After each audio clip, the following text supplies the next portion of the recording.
Hola, buenas tardes, Orlando Luis Pardo. Realmente es un placer tenerte en este espacio de memoria y cultura por la democracia en Cuba, en este ciclo de entrevistas que estamos haciendo para poder documentar todo el trabajo que se ha venido haciendo en las últimas 3 décadas, de los 90 hasta el día de hoy, de artistas, intelectuales, todo lo que generaron las bases de lo que conocemos los medios alternativos, los espacios artísticos e independientes, en fin, todos esos pequeños oasis que ayudaron y ayudan hasta el día de hoy a crear un espacio de libertad de expresión, esos pequeños oasis que escapan a la censura del régimen totalitario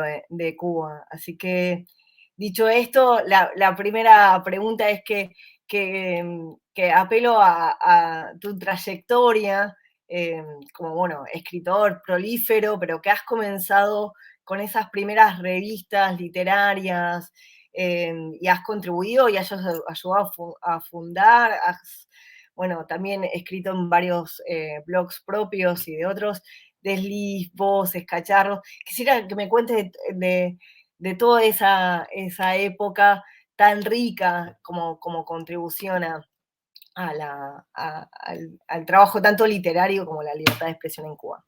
Por supuesto. Muchísimas gracias, Micaela, por tu invitación. Muchísimas gracias a Cultura Democrática, a este espacio y tantos otros espacios a los que tú has contribuido a lo largo de los años en el tema Cuba y democracia en las Américas, ¿no? Yo soy un escritor, bueno, soy de formación científica, un bioquímico. Trabajé en los centros científicos del régimen por años hasta que tuve un problema allí y fui expulsado, pero casi nunca hablo de ese tema porque fue mi etapa prepolítica. O sea, tenía problemas políticos cuando yo no era político todavía. Entonces, pero ese tema ya desde siempre me gustó escribir, desde siempre me trataba de contribuir con un relato, un concurso literario. Y cuando ya yo soy expulsado a la calle en el año 99 del Centro de Ingeniería Genética y Biotecnología, pues decido tratar de probar suerte a partir de la escritura. La escritura me parecía el último territorio de la libertad, donde yo podía jugar, donde podía ser transgresor, y lo más que podía hacer es que no me publicaran, pero no podían evitar que hiciera la obra a menos que ya me destruyeran físicamente o me llevaran a la cárcel, ¿no? Lo cual estuvo a punto de pasar. Pero bueno, no fue el inicio mío. Yo logré publicar en Cuba 4 libros, siempre un poco desde la sospecha, pero la censura que recibieron estos libros era realmente muy poca porque la propia naturaleza del libro trataba de relatos más intimistas o relatos más sociales. En Cuba, en los años 90 y en los años 2000, se puede decir que cínicamente el Estado abrió las puertas a la crítica literaria, a la crítica intelectual. Hay muchos temas que fueron incluidos en el debate siempre y cuando usted no tocara la esencia totalitaria del régimen, ¿no?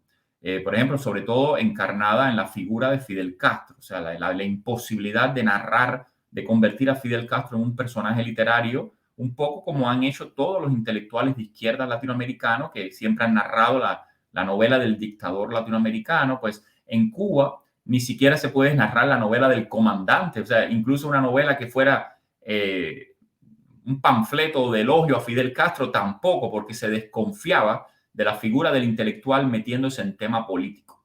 En ese sentido, yo siempre sentía que la cultura en Cuba tenía un hueco negro, que era la política del territorio del terror. La política se le deja a los políticos, no te metas en eso, tú eres un escritor, me lo recomendó todo el mundo. La política es un territorio sucio, efímero, tú tienes que trabajar temas trascendentes. O sea, trataban al escritor de alguna manera como si fuera un evangelista, un profeta, pero ¿qué tema trascendente puedo tratar yo? Yo soy Orlando Luis Pardo Laitos, no tengo nada trascendente. Y a mí me interesaba mucho el bombardeo que yo recibía como ciudadano, como escritor, el bombardeo mediático, en la prensa, en la televisión, la propaganda política. Yo quería convertir eso en cultura.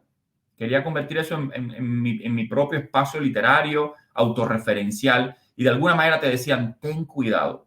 Era la advertencia de mis colegas, todavía no estamos en el territorio político. Ahora, habían ciertos colegas que también tenían el mismo síndrome de la provocación política como yo, y comenzamos a partir de la inspiración de un proyecto editorial del cual yo no fui parte, que es el proyecto Diásporas. La revista Diáspora, que se imprime de manera clandestina en Cuba, dirigida por Rolando Sánchez Mejías, hoy en la diáspora. Pedro Marqués de Armas, hoy en la diáspora. Carlos Alberto Aguilera, hoy en la diáspora. O sea, la revista Diáspora, que se estaba haciendo desde Cuba, tratando de buscar una diasporización de ese espacio nacional despótico, terminó diasporizada ella misma. Sufrieron represión, no son de los nombres más conocidos porque no fueron los activistas políticos clásicos, pero esos tres nombres, más otros que contribuyeron a ella, como Jorge Alberto Aguiar Díaz, pues terminaron todos en el exilio. Esa inspiración de se puede hacer una revista literaria en Cuba toda vez que ya soy expulsado de biotecnología, me uno a personas como precisamente Jorge Alberto Aguiar Díaz, Lisabel Mónica Villares Plasencia, que hoy por hoy hizo un doctorado en medios audiovisuales en Princeton University, está trabajando en el estado de Pensilvania ahora. Pues nos reunimos con otro grupo de amigos que tal vez no participó, directamente, pero sí contribuyeron, y decidimos, ¿qué pasa si hacemos una revista literaria? ¿Pero qué cosa era una revista literaria? Un documento Word, lo más elemental, lo más precario del mundo. Si tú tienes Word en tu computadora, y teníamos algunas computadoras traídas del exilio por manos amigas, todavía no por la solidaridad internacional, más bien eran relaciones personales. Si tienes un documento Word, ya eres libre.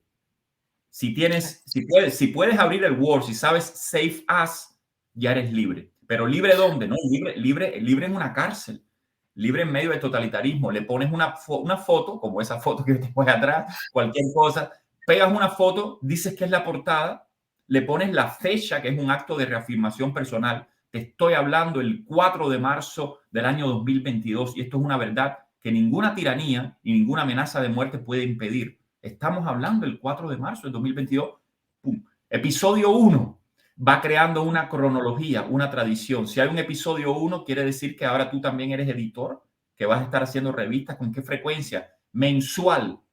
Ya te vas creando tú mismo un agenciamiento, una espacialidad determinada. Sé que me estoy desenfocando según hablo, pero eso forma parte del discurso.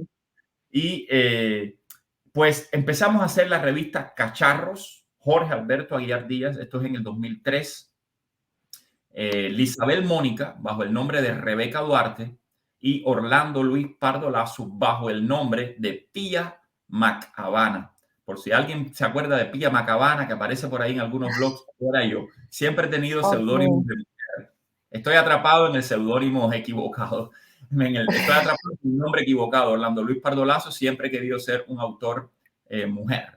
Entonces, esa revista empieza a salir. Jorge Alberto Aguiar era la cara pública. Él realizaba talleres de formación literaria independientes. Él colaboraba con el portal de periodismo independiente Cubanet, y él era el que recibía las visitas de la seguridad del Estado en aquel momento. O sea, todavía yo y Isabel Mónica estamos en una etapa donde queremos evitar la entrevista con el interrogador de la seguridad del Estado. Tal vez no estábamos emocionalmente y mentalmente preparados para ese espacio. Jorge Alberto, que sí lo estaba ya. Y la revista comienza a difundirse dentro de Cuba por un pequeño documento Word, y fuera de Cuba pues trae mucho interés, porque todo lo que ocurre en Cuba trae un interés. Autores de la talla de José Coser, de Lorenzo García Vega, que Lorenzo falleció ya, Carlos M. Luis, más los autores de la revista Diáspora, Rolando Sánchez Mejía, Pedro Marqués de Armas, Carlos Alberto Aguilera, comienzan a colaborar con la revista Cacharros, una revista que no existe, que es un documento Word, que es un email donde recibimos los textos y los vamos pegando, y de repente nos damos cuenta que ya tenemos que hacer un trabajo en Cuba. Y ese trabajo en Cuba es hacer la revista de mes en mes, y buscar autores de Cuba que estén censurados, buscar textos o traducir autores que sean incómodos al régimen.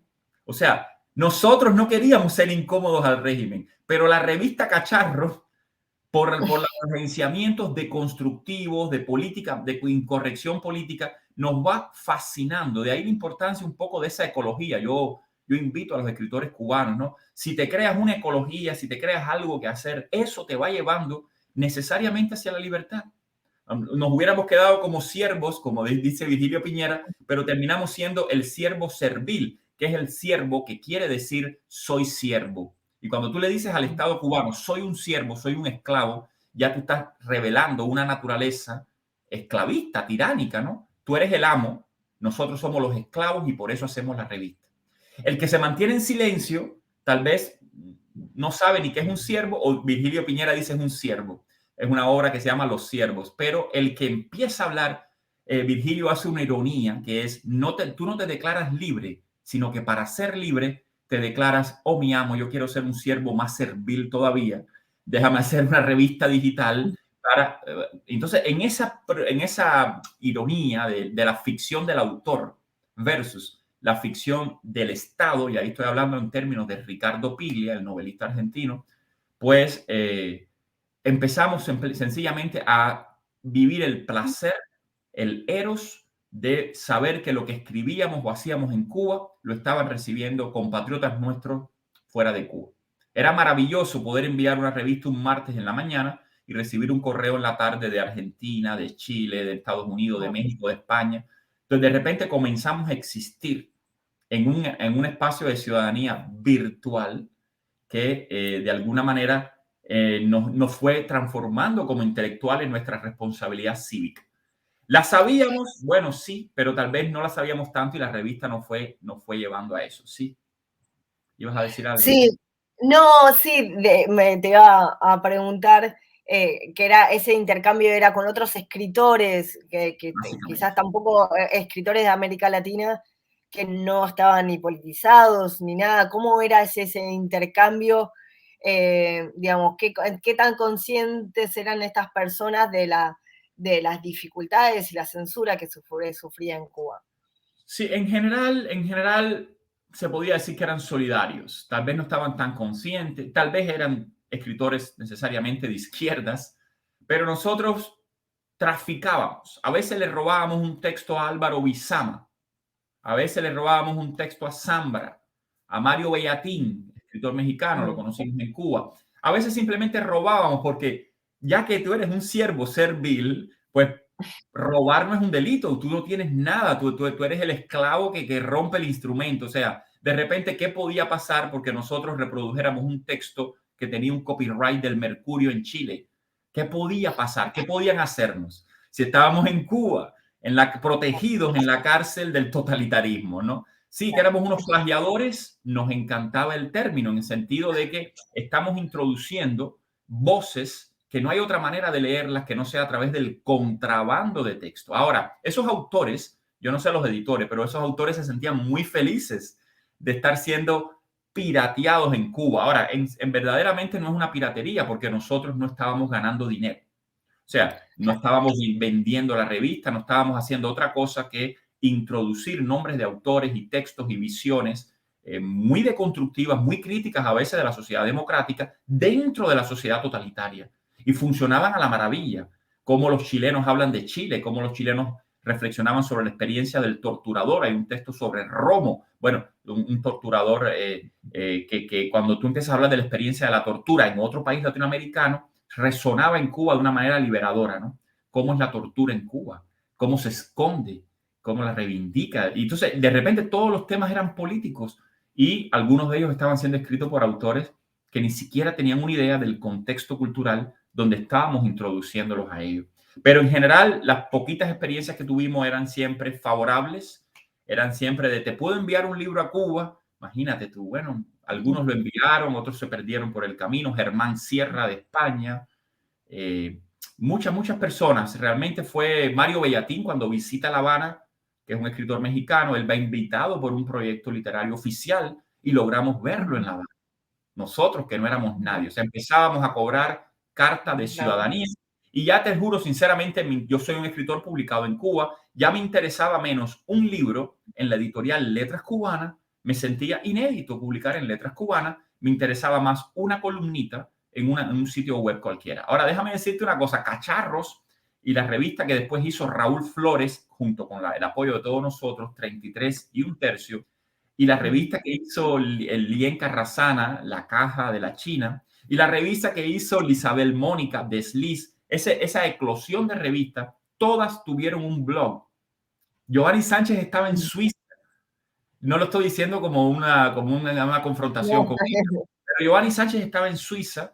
Nosotros descubrimos que hay una página que se llama Blogspot, a veces desde un centro de trabajo oficial, a veces no íbamos a embajada todavía, a veces desde la cuenta de un extranjero. Pues íbamos allí, mira esto, tú pones Blogspot y si le pones cacharros, Blogspot, bueno, entonces se puede publicar la revista ahí como, sí. Entonces Cacharro tuvo un blog, Desliz tuvo un blog, La Caja de la Chira tuvo un blog, 33 1/3 tuvo un blogspot. Nosotros ni sabíamos que eso estaba convirtiéndose en algo importante en el mundo. Y en el año 2007, cuando de alguna manera ya algunas de estas personas han salido al exilio, comienzo yo a hacer la revista The Revolution Evening Post, el título es en inglés, la revista es en español, The Revolution Evening Post, con Amel Echevarría y Jorge Enrique Laje. En ese momento empezamos a oír un ruido, que hay algo importante pasando y alguien ganó un premio de la revista Time y de un premio de periodismo en España. ¿Pero de qué se trata? No, de un blog, un bloguero. ¿Pero qué blog ni qué bloguero? Si nosotros llevamos haciendo blog hace 5 años. Claro, había tenido menos visibilidad y el discurso más moderado, más popular también, más de traducción doméstica, la contemporaneidad doméstica, porque Giovanni escribía, pues trajo una gran atracción sobre ella y con mucho gusto nos hicimos amigos de ella y comenzamos a hacer otra revista que ahora te cuento. Pero lo que te quiero decir es que las revistas digitales y literarias en Cuba ocuparon la blogosfera cuando no sabíamos que era la blogosfera. Era un sitio web que nos permitía publicar lo mismo que enviábamos por email y dejarlo ahí. Todavía están algunos blogs clonados o alguna gente que hizo copia de esos blogs todavía quedan por ahí, revistacacharro.blogspot.com y cosas así, probablemente desactualizados. Yo ni sé, yo no puedo entrar en esos blogs ya, perdí las claves, no sé. Y entonces, bueno, pero fue un fenómeno interesante donde el escritor quería ubicarse en un territorio de legitimación muy diferente al que hasta ese momento venían ubicándose. Queríamos trabajar el tema político, queríamos narrar a contracorriente, queríamos ocupar formatos nuevos y de ahí, bueno, pues si quiere podemos hablar ya cuando llegamos al 2007, cómo The Revolution Evening Post comienza incluso, una vez más hablando del tráfico, del contrabando, la revista se comienza a ilustrar con portadas de otras revistas importantes norteamericanas, Esquire, The Revolution Evening, The Rolling Stone, Vanity, cualquier cosa. O sea, The Revolution Evening Post usa las portadas de otras revistas para ponerle el nombre y ser ella misma esa revista comercial, capitalista, antiliteraria. O sea, teníamos esa vocación de que esto no solamente es contra el castrismo, contra la dictadura, sino también contra la literatura, un poco un gesto caníbal, eso es una tendencia literaria, al final la tendencia caníbal, deconstructiva, y en última instancia, un discurso también que cuestionaba las bases de la cubanía. O sea, queríamos hacer un gesto literario radical, tal vez nos salió no tan bien. Creamos una generación llamada Generación Año Cero, un invento más, una manera de crear otra ecología más, porque si somos parte de una generación podemos dar una entrevista como grupo, pero no se trata de eso, no sé, la izquierda, no se trata de socializar, no se trata de comunidades, pues estábamos tratando de crear una comunidad. Lo que pasa es que cuando en el comunismo usted trata de hacer comunidad o cuando en el socialismo usted trata de socializar, inmediatamente es reprimido. La única socialización posible en el socialismo es guiada e instruida por el Estado. No puede haber una literatura independiente, grupos independientes, revistas independientes, todo está inmediatamente perseguido y por eso es la paradoja de la izquierda adentro y la izquierda afuera, ¿no? Los cubanos salimos de Cuba a veces un poco que queremos no socializar. Todo lo que sea trabajo voluntario es malo. Sin embargo, en el gran capitalismo imperialista, pues yo me encuentro abogados, doctores que están ganando millones de dólares y que puntualmente todas las semanas hacen trabajo voluntario. Donan parte de su tiempo trabajando con proyectos comunitarios de gratis para ayudar a las comunidades y a los desfavorecidos. En Cuba, porque el trabajo voluntario era masivo, sin sentido, una medida represiva, pues nosotros no queríamos hacer eso. Lo mismo con la socialización, ¿no? Esa palabra nos suena a los cubanos como cuidado, cuidado en qué te estás metiendo. Sin embargo, yo me doy cuenta que lo que estábamos haciendo en Cuba era tratar de reconstruir la ciudad letrada, reconstruir un espacio autónomo para la literatura, pero no porque fuera una torre de marfil, sino porque en ese espacio autónomo de la literatura íbamos a hacer una literatura que narrara la política, que narrara Fidel Castro, que narrara la utopía, que narrara el totalitarismo y una serie de temas tabúes, más allá de la cosa, con esto termino, más allá de la cosa temática de narrar la jinetera, que es como las prostitutas del turismo, o narrar el balsero que se va del país y se muere, pobrecito. No, queríamos también cuestionar el corazón de una polis, el corazón de una ciudad letrada, política, cultural, idiosincrática. Queríamos cuestionar la tradición despótica cubana, pero eso no niega la tradición democrática cubana. Pero a nosotros nos interesaba la debacle, el horror, introducir claves culturales que no fueran típicas, convencionalmente cubanas. De ahí la influencia de Raúl Flores Iriarte, el autor de la revista 33 y un tercio, del bestseller leer literatura mala, leer literatura de aeropuerto, y eso también empezar a construir en el campo literario cubano una zona de bad writing, para usar un término parecido al bad painting, que se puede ganar millones en el mundo, ¿no? Entonces queríamos una escritura también que fuera cuestionadora de la literatura cubana como tal. Eso ha provocado que muchos de los autores de la generación año cero, cuando tratan de publicar en España o algo así, la primera respuesta es que no parece literatura cubana.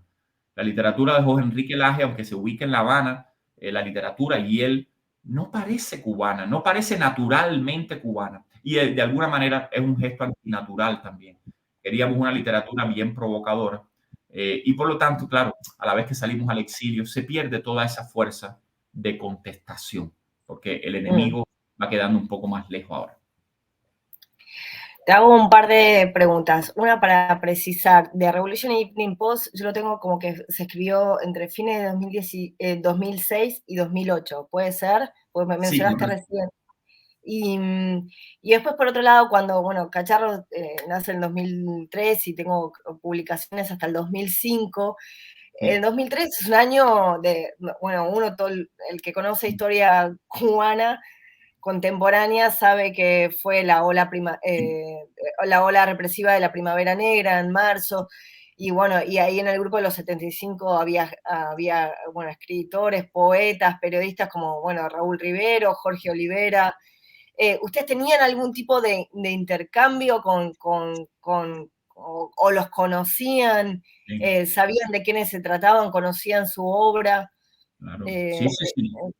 Sí, cómo no. O sea, sobre todo, te repito, en la figura tutorial que nos introduce a nosotros al campo literario de Jorge Alberto Aguiar Díaz. No me cansaré de insistir en la importancia de esta persona. Él vive ahora en Torrevieja, en España, y él los conocía, él colaboraba con la revista Cubanet y otras revistas, la revista de Cuba, por ejemplo, que empezó a hacer Raúl Rivero, un solo ejemplar, y ya cayó preso. Jorge Alberto Aguiar no cayó preso de milagro. Tal vez porque era más escritor que periodista, tal vez porque le perdonaron la vida. O sea, él vivió ahí en Centro Habana los arrestos, y te puedes imaginar sus pupilos, sus alumnos, fueran de su misma edad, fueran mayores, fueran menores, el estado de terror en que vivíamos. Y Jorge, de alguna manera, nos calmaba y nos decía, en el momento que el terror está dentro de tu alma, da lo mismo, puede ser un millonario, ya tú estás perdido, tú eres un sujeto destruido y un sujeto reproductor del totalitarismo. Entonces, él nos traía un código de ética. Lo que no puede entrar en tu corazón es el terror. Si te llevan a una prisión de Canaleta, te sientas ahí, te pones a escribir con un pedacito de papel o en la pared y tomas unas notas para la novela de la prisión que vas a escribir, que va a ser la mejor novela de prisiones en Cuba. O sea, teníamos esa ilusión de que el escritor, la única manera de destruirlo era destruirlo físicamente, pero no tratar de sobrevivir. O sea, y nos fue preparando para ese diálogo con las autoridades totalitarias que después yo tuve que vivir en solitario, porque se hizo un vacío alrededor mío en el campo literario y yo me quedé como un activista político y tuve entrevistas con la seguridad del Estado varias veces. Entonces, Jorge es el que tiene ese diálogo directo, Jorge es el que nos conecta con Osvaldo Payá, incluso el que nos enseña a escuchar emisoras del exilio, el que tiene los emails de muchas personas.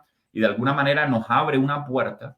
Y yo así fue que yo conocía, por ejemplo, a Manuel Vázquez Portal cuando lo liberan en el 2005 o algo así que iba a salir, pues brevemente tenemos un encuentro con él, Osvaldo Alfonso, muchas personas que después nos damos cuenta que tuvieron una importancia grande. Nosotros, no, un tipo aquí que vino y habló, nosotros ni sabíamos muy bien, porque yo venía de un campo científico y lo que yo hacía era publicar, enviar a concursos literarios y de alguna manera yo no era un intelectual cubano. Jorge nos hace o nos ayuda a hacernos intelectuales cubanos, que quiere decir la conciencia crítica de una sociedad que le interesa todo lo que pasa en la sociedad. ¿Cuál es el tema? Movimiento Rastafari cubano. Yo no soy Rastafari, yo oigo el reggae como oigo el pop. No me interesa ya ni me interesa Haile Selassie. Pero si esto está ocurriendo en Cuba, yo no me puedo llamar un intelectual cubano si yo no me meto en la piel de estos muchachos, literalmente. Yo terminé defendiendo un caso muy famoso de un muchacho que estuvo 10 años preso y yo terminé haciendo todo un dossier, entrevistando a la familia, tratando de denunciar el caso de Héctor Riscar, que cayó preso en el año 2010 en Cuba.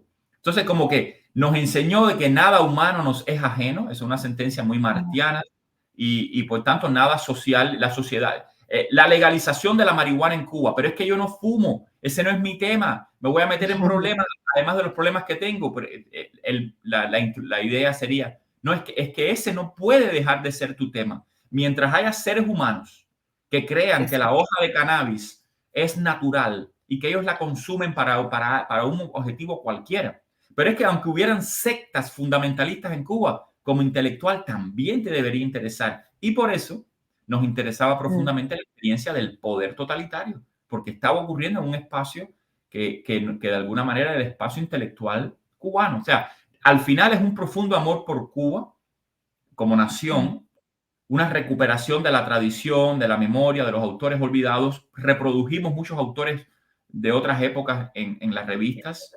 Era como una recuperación del pasado y una recuperación de la afuera, traerlo todo a Cuba. Y ese profundo gesto de amor tenía sentido por eso que tú ves ahí atrás, ¿no? Por ese es el escudo de Cuba, que en una forma de corazón no se ve completo, pero es como decir, esa idea, sí, de una literatura nacional que nosotros queríamos desnacionalizar un poco por amor a la literatura nacional, por amor al logos, que es lo que quiere decir filología, por amor al discurso, por amor al lenguaje. Por lo tanto, Fidel Castro podía ser nuestro competidor. O sea, Fidel Castro había hablado demasiado, había usurpado un imaginario y nosotros queríamos arrebatarle ese imaginario a Fidel Castro. No tenemos pistola, nosotros no matamos a nadie, nosotros no hicimos terrorismo como ellos, pero el imaginario, las palabras, soberanía, libertad, pueblo, revolución, cultura, nosotros queríamos arrebatárselas al narrador en jefe y narrar nosotros la experiencia de habitar en un país como Cuba en los años cero. De ahí el nombre de Generación Año Cero. Sí, qué importante recuperar el valor y el concepto de las palabras, ¿no?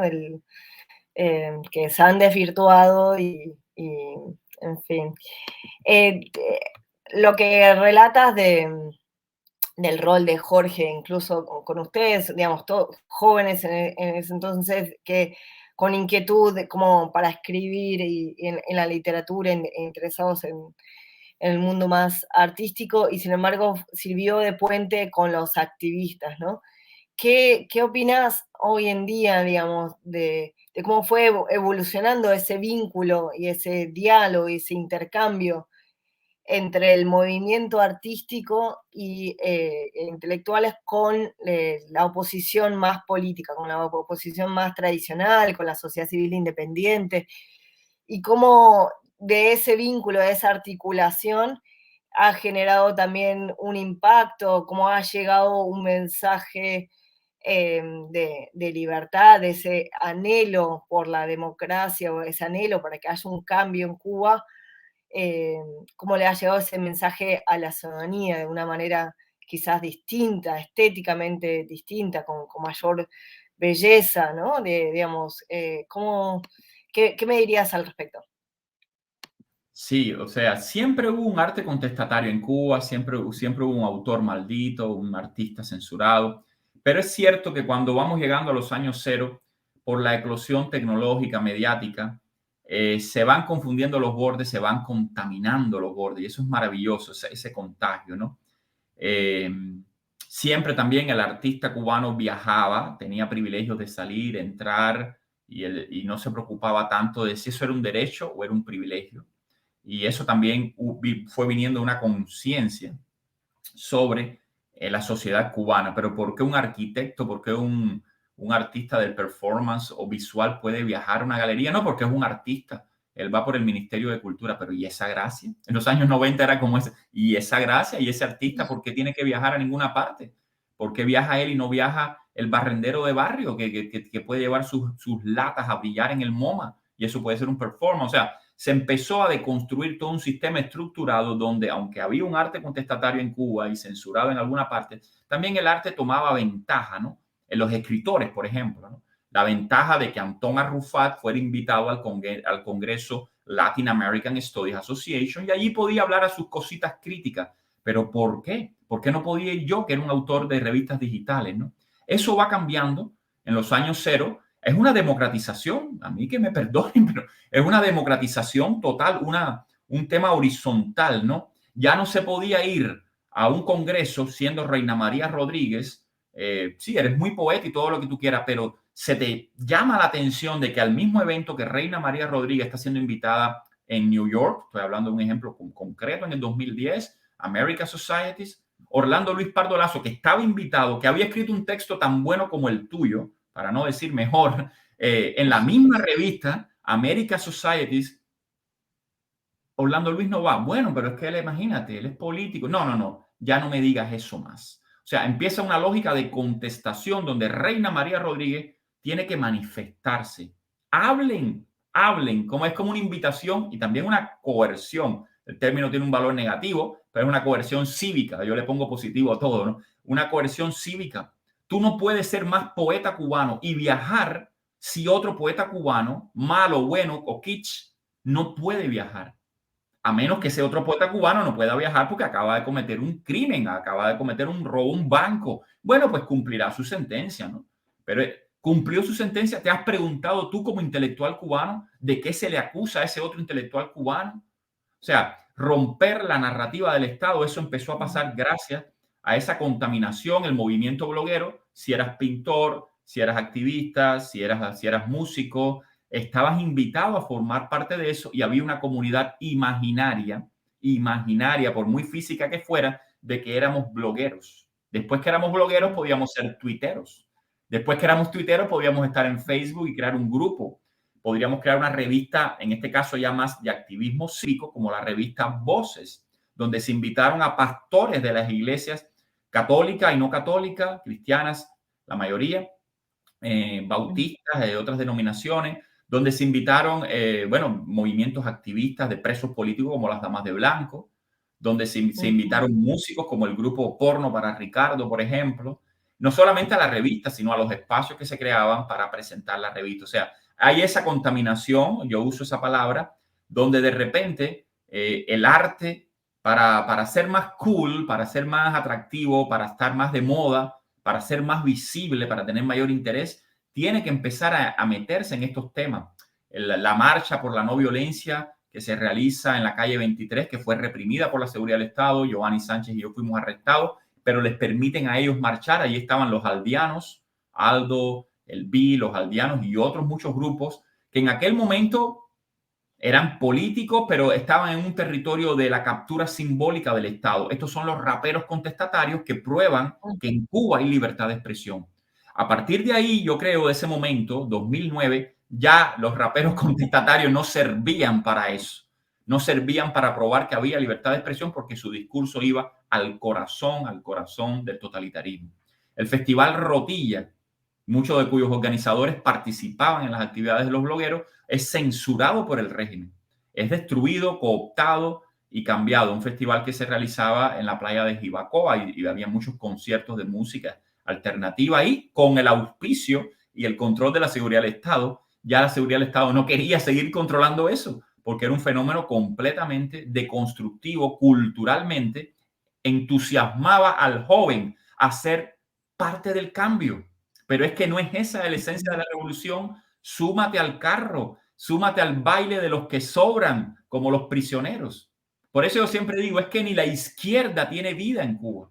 La izquierda revolucionaria, transformativa, antipinochetista, antiderechista, no tiene vida en Cuba, porque los jóvenes que van a ser de ese tipo de izquierda, que van a ser los aliados de la izquierda chilena, no pueden organizarse, no pueden hacer las tesis de el violador eres tú, no lo pueden hacer desde una espontaneidad autónoma y autofinanciarse y recibir fondos de una organización feminista de Suecia para poder manejar la actividad e irrumpir en la Plaza de la Revolución sin un permiso o con un permiso y de alguna manera cambiar radicalmente el espacio cultural cubano. No, no va a ocurrir así. No queremos los derechos de las mujeres en Cuba de esa manera. No queremos derechos de homosexuales en Cuba de esa manera. Ese es el discurso del Estado. El homosexual tiene que esperar a que el Estado cubano lo normalice. Y ya va a pasar, pero lo primero es que tiene que mantenerse en silencio y hacer solamente el activismo reafirmativo que nosotros le permitamos, en este caso a través de una mujer heterosexual que forma parte del aparato político, que es la hija de Raúl Castro, ¿no? Mariela Castro. O sea, esa pobreza conservadora, represiva del régimen cubano, yo creo que afortunadamente, porque no se sabe cómo trabaja la providencia, ha llevado al arte cubano, más toda la labor que se hace desde el exilio, a una posición de que para hacer arte tiene que ser comprometido. No puede haber otra idea más de izquierda que esta. Para hacer arte en Cuba hoy tiene que ser comprometido. ¿Comprometido con qué? Con lo único posible, con la vida, con la libertad, con la belleza, con la no continuidad, con el cambio, con Obama, change, we can change. Yes. Entonces, esa idea tan sencilla, el régimen tiene que darle la tradición del caudillo continuista. Esa es la tradición como se llama en Latinoamérica. En Cuba le llaman continuidad, que significa nuestro legado no va a cambiar. Cuba está estabilizada de por vida y si para eso la población cubana tiene que seguir saliendo al exilio, tiene que seguir reprimida como está reprimida ahora después de las protestas del 11 de julio, pues ese no es un problema. Si para que Cuba, para que la revolución cubana siga en el poder, tiene que vivir en un territorio muerto artísticamente, culturalmente, eso no es un problema. Estamos dispuestos a hacerlo. Incluso estamos dispuestos a reprimir como están reprimiendo hoy por hoy o como estamos viendo que se reprime en Venezuela, en Nicaragua, en Bolivia, o sea, de la peor manera posible. El arte cubano, el Estado cubano lo ha perdido. Por supuesto, siempre crean una zona oficial, etcétera, pero cada vez más gracias a los espacios de influencia tecnológicos que están afuera de Cuba, pero que ya se pueden ver dentro de Cuba. Es importante que nuestra audiencia sepa que desde el 2019 el régimen permite tener una internet limitada en los teléfonos, etcétera, y por lo tanto se ha roto esa barrera que separaba, que aislaba a los ciudadanos en Cuba. Están en las peores condiciones imaginables, los pueden censurar en cualquier momento, les quitan la internet, pero a la misma vez, este espacio que tú y yo estamos hablando, si se transmite finalmente en YouTube, alguien lo puede ver en Cuba si busca mi nombre y tu nombre. Y a lo mejor le parece aburrido, lo deja por la mitad, a lo mejor le parece revelador y lo ve hasta el final. O lo descargan y después se lo comparten a otras personas que de una manera mucho más rápida a como lo hacíamos nosotros. No hemos hablado de ese tema, pero en toda esta época de los 2000, pues había una base material, el CD, el DVD, después las memorias flash, que hacía todo un poco complicado. Tú vas por la calle con 30 memorias flash y si un policía te revisa el bolso, sonaba ocupado eso, ¿no? Sonaba mal. ¿Qué estás haciendo y qué tiene ahí? Probablemente ibas a tener problemas. Hoy por hoy, WhatsApp, la transmisión inmediatamente, puedo transmitir esta conferencia si se baja en bajo formato por el Telegram y se la mando a mi grupo de Telegram. Yo no he hecho nada. Y después la borro. Bórrala. y de repente, una vez más, se puede transmitir de una manera mucho más fácil, pero efectiva. desde ya recordando aquella época de los blogs, de esas revistas en los principios del año 2000, está claro que había otros obstáculos, pero ustedes se las ingeniaban y eran muy innovadores en cómo sortearlos con algún que otro con los CDs y demás, como tú dices, y se compartía, ¿no? Es como quien presta en una biblioteca un libro, iban compartiendo ese material y se multiplicaba el impacto de dar a conocer.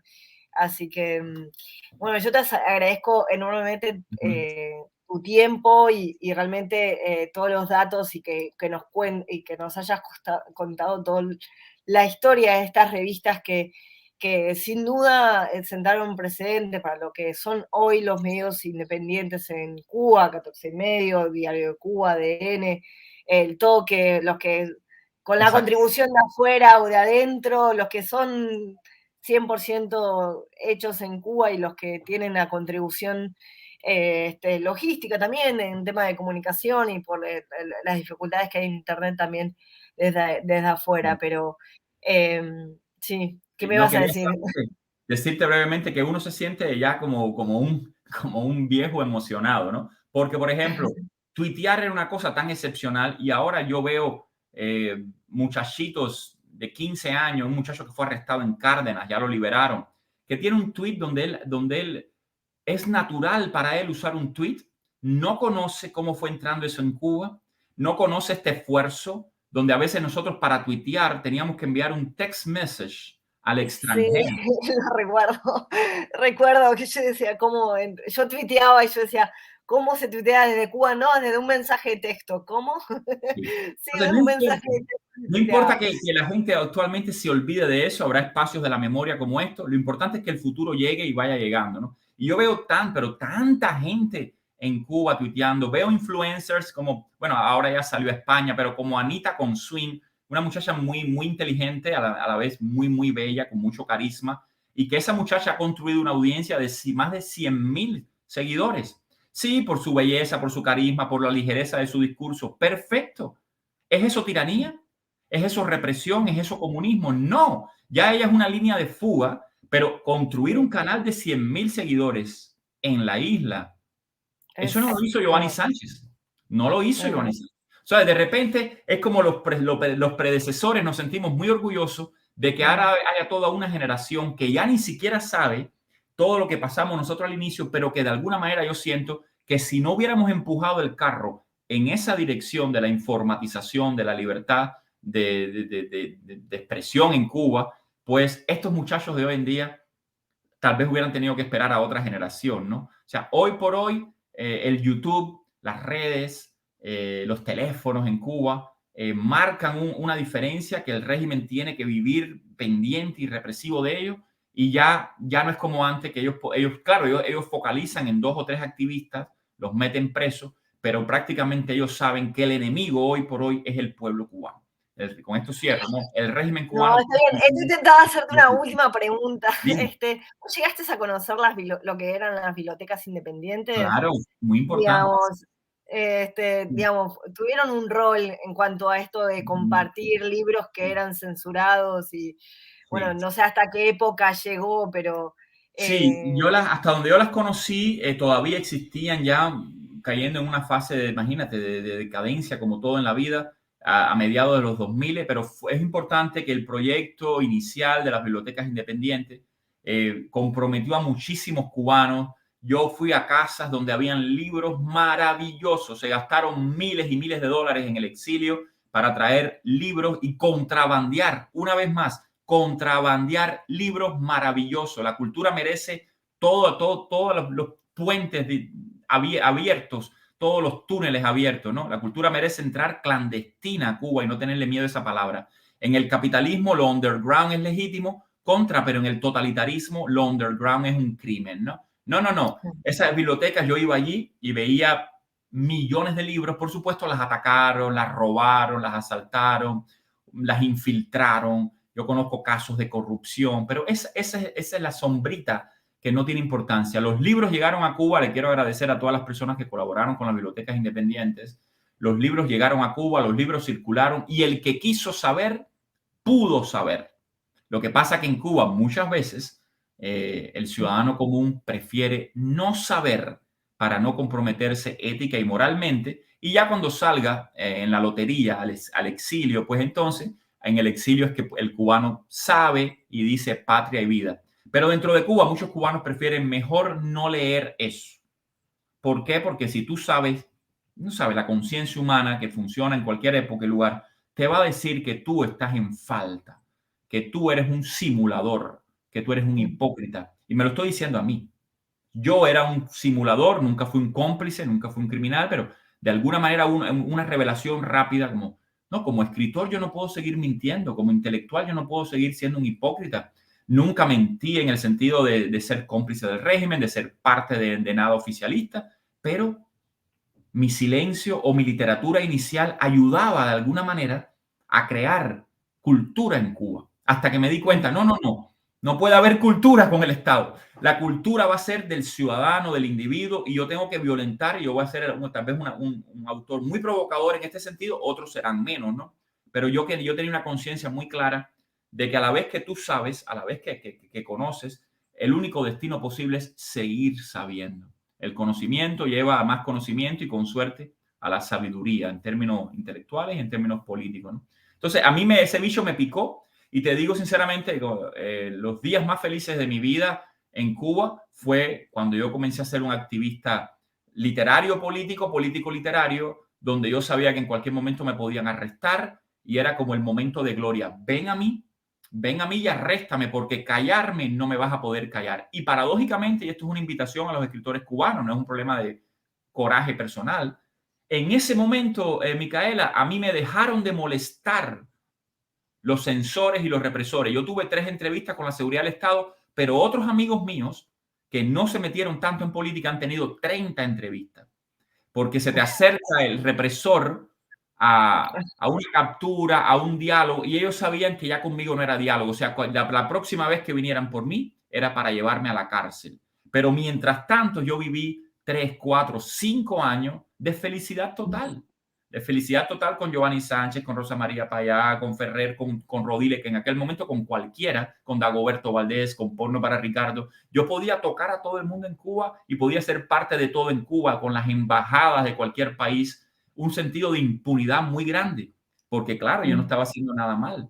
Era el régimen el que estaba mal y cuando el régimen decidiera destruirme, lo iba a hacer. Pero mientras tanto, ellos sabían que no había diálogo conmigo. Así que les recomiendo a mis colegas intelectuales en Cuba, tú quieres evitarte diálogo con el Estado, sé libre y no aceptes ningún tipo de concesión ni de jueguito. Cuando eres libre, ellos tienen que tomar un plan contigo a más largo plazo.